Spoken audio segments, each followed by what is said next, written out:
జై శ్రీరామ్. హాయ్ పిల్లలు. ఈరోజు ఉత్తరాఖండ్లోని లవకుశుల పట్టాభిషేకము, కుశలవుల పట్టాభిషేకము అనే వృత్తాంతం విందాం.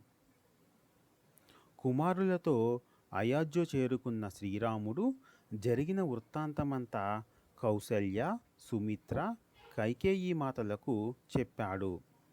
సీత భూప్రవేశం చేయటం గురించి విచారవదునులై ముగ్గురు తల్లులు లవకుశులతో సీతను చూసుకుంటూ కాలం గడుపుతున్నారు. ముగ్గురు తల్లులు లవకుశులలో సీతను చూసుకుంటూ కాలం గడుపుతున్నారు. శ్రీరాముడు బంగారు సీతను పక్కన పెట్టుకుని యాగాన్ని పరిసమాప్తి గావించాడు. కొన్నాళ్ళ తరువాత శ్రీరాముడు లవకుశులకు పట్టాభిషేకం జరిపించటానికి శుభముహూర్తం పెట్టించాడు.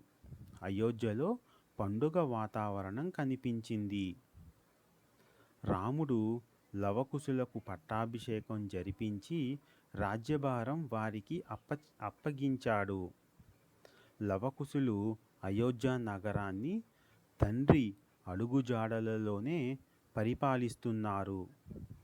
కుమారులు మనుమల సేవలో కౌసల్య, సుమిత్ర, కైకేయి మాతలు కొంతకాలం హాయిగా జీవించి తరువాత మరణించారు. శ్రీరాముడు వారికి పుణ్యలోకాలు కలగాలని ఎన్నో దాన ధర్మాలు చేశారు. అది పిల్లలు ఈరోజు వృత్తాంతం. రేపు మరొక మంచి వృత్తాంతంతో మళ్ళీ కలుద్దాం. జై శ్రీరామ్.